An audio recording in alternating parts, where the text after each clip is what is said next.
everyone, this is Michael with Quiet Lawn. Hope you're doing well. This is the next installment of the stages of growth in my experience in my lawn care business. You may be much faster at going through these stages of growth, or you may not. You may skip some stages. You're probably smarter than me. I wasn't very smart, and it took me longer than most people to get through these stages. But we talked about being a solo operator. We talked about growing your business to where you're hiring part-time or seasonal employees, that you have really high turnover because you're not consistent. You know, maybe they're only staying with you for a matter of months or a year at the most. And now I want to talk about when you start to be able to figure out how to hire full-time employees that are year-round, like permanent employees. So here's kind of where we are after about maybe 4 years or so.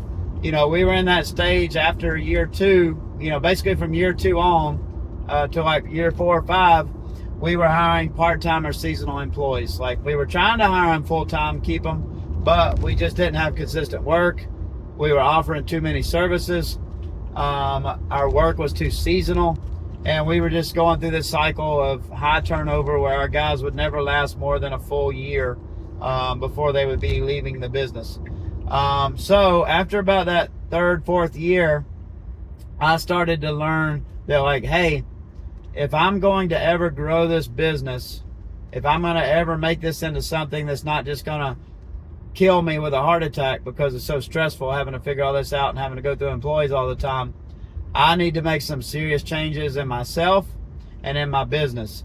So some of those things we started looking at, instead of like just whining and being like, employees suck, people are terrible, which is partly true. I totally agree with that. People suck way more than they used to. Employees are way worse than they used to be, but not all of them. There are good ones. Instead of saying that, making an excuse and saying it's all employees, I'm like, well, I started saying, like, well, why, maybe I suck. Why do good employees not want to come work with me? Because they're out there, but they're not working for me, and that's my fault. It's my fault because, one, I'm not giving them a consistent schedule. My work is seasonal. Like, they don't want to come to work and do all these different services that we have. Like, how can I make my business more appealing to be able to keep employees? So that's when we started looking at services in the off season. So we started adding Christmas lights, which has been huge. Christmas lights allows our mowing and landscaping employees to be able to work an extra 2 to 3 months a year. So we started adding services like that.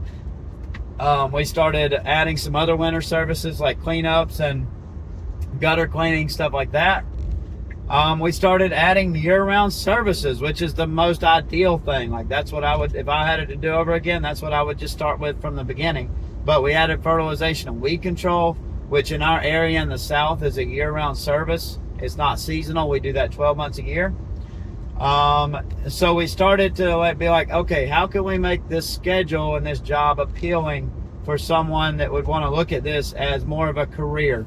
I don't expect somebody to ever look at lawn care as like a retirement type job, but how can we get people to look at this as something they want to work at for a year, 2 years, 5 years, 10 years, as we work towards building it into something that people might want to stay with until retirement, or at least several years.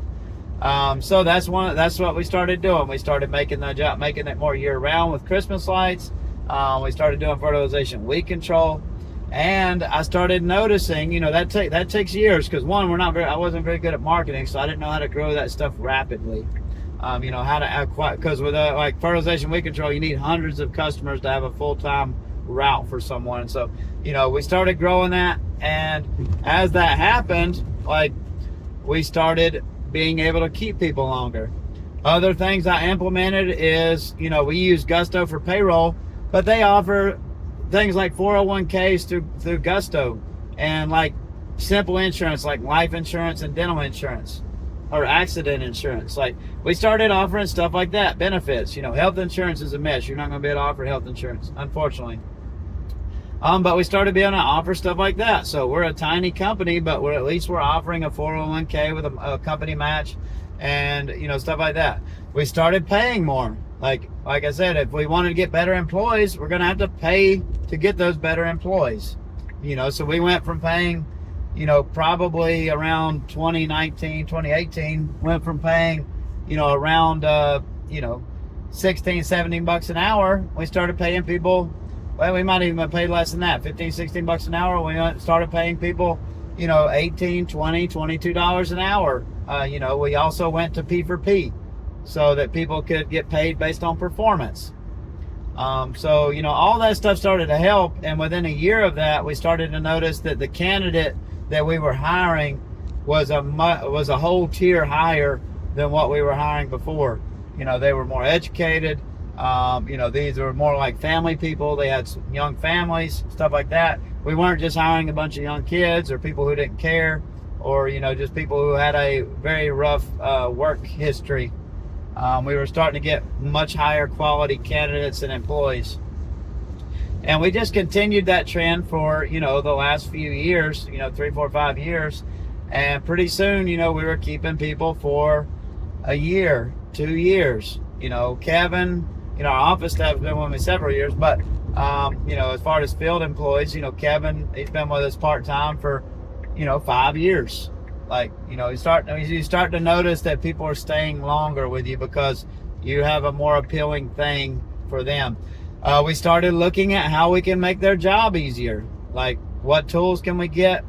How can we make, how can we price jobs so that that we can make our money, but we're not working them to death, because that was part of it too. It's like we were pricing so low that we were having to load their schedule up so much that every day they're just miserable when they come to work because they're having to bust their ass in 110 degree heat in Myrtle Beach in the middle of summer, because they got to bust out these jobs that we overloaded them with, and they're getting off late. So we started pricing our stuff higher and reducing their workload a little bit so that they could get out of there at a normal time, 4 or 5 o'clock or whatever it is.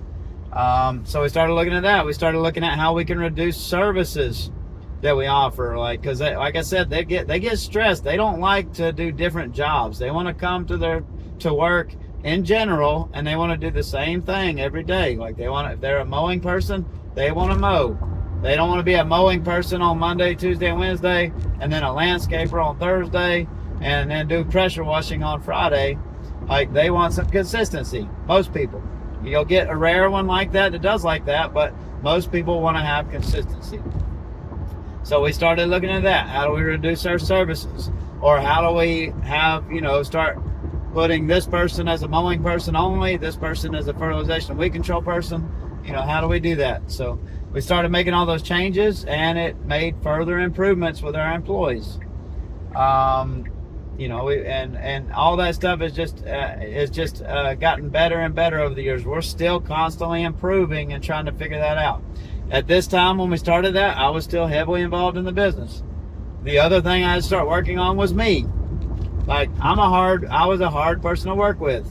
I don't yell and all that stuff, but when I'm working, I'm very focused. Like, I will work for 14, 16 hours a day without looking up. Like, I'm not playing on my phone.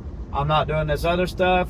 Like, I take a very high amount of pride in quality work. So I'm doing all this detailed stuff and putting a lot of extra time into having the job look just right. And I expected that from my employees. And I would, constantly nitpick everything they did. Like, oh, can we do this better? Can you do that? Can you go back and do this? Can you go back and trim that again? And, part of that is just that was normal for, any generation before this last 10 or 15 years of workers. That would be just a normal thing. I'd be like, yes, sir, sure, boss, no problem. And I'd go back and do it. But with modern employees and younger generations, they've never had any criticism their whole life. So you say one little thing like that, hey, can you go trim that up again, please? It's you missed a spot. That might break their heart, and they'll get their feelings hurt and quit, over something like that, just because they've never had criticism in their life. But so I had to learn to soften up, and I had to learn to accept, not poor quality, but just that it's not that to expect less than perfection. Because when I do stuff, I want it to be perfect, and I'm a perfectionist. And a lot of times I end up spending way more time than I should on a project. I end up losing money on it because I want it to be just absolutely perfect. So, just a mindset shift to be like, hey, like, we want to deliver really good quality, but we got to balance that with being able to run a business and be profitable. So a lot of the changes were in me. Like, how do I train this employee better? How do I have a system to train them to where I'm not going to drive them nuts? How do I give them more time to learn a certain skill? So instead of like, some of the things I learned, instead of trying to teach them every skill the first day, which is going to overwhelm them, like when we train somebody to mow, I would have like the first day, they're only on the mower. Like if it's a push mower, and they're doing that for the whole first day, and they're getting really good at it, and I'm doing everything else. And then the second day, maybe I introduce them to the string trimmer or to the stick edger, and then now they're stick edging and then they're mowing, and then they do that for a day, and then I introduce them to the blower, and they start to do that, and then I put them on the string trimmer, the hardest tool, and then they figure that out, and they spend a couple days on that, and then I let them do the handheld stuff. They do the stick edging, then they string trim, then they blow everything off, and I'm doing the mowing, the push mowing or whatever it is. And we do that for a day or two until they get comfortable with it and they learn how to put the whole thing together and learn all the parts. I might not introduce them to yard book or whatever until like the second day. So you just learn all these tricks and these things that you can train somebody without running them off or without overwhelming them, to where they are able to pick it up. And you also communicate to them up front, like, hey, here's what's going to happen. I'm going to let you do this today, and then you and I are going to go back and we're going to look at this stuff and we're going to point out any areas that we can improve, so that they already prepare themselves mentally that you're going to coach them or criticize some of their stuff, which is a normal part of training. And then I just say like, hey, there's nothing everybody makes mistakes. You're going to make mistakes. It's perfectly normal. We're just going to point them out so that you know them, and so that we can improve that in the future. And that way you set them up where they're not going to get their heart broken because you said they didn't weed eat around the mailbox good enough. So that was kind of, those are kind of the adjustments we've made, increasing pay, offering some kind of benefits, simplifying our services, making our workload consistent, stuff like that. Other things we started to add is, we started to do some stuff together. We go out to eat together. Like, we haven't done it as much lately, but, every year I take my guys to a big Christmas lights show, because we do Christmas lights, but I take them to a big Christmas lights show and buy them dinner. I try to do that once or twice a year. Like, I take them out and I invite their families. I think I'll probably spend like $1,000 on this Christmas light show after I buy dinner for my employees and their families. But that's an investment in them, and that's an investment in them building that bond between myself and them, and between them and our company. So just little things like that you see big companies doing. They do that for a reason. Like, they've learned after years and years and years of growing that this stuff is very important.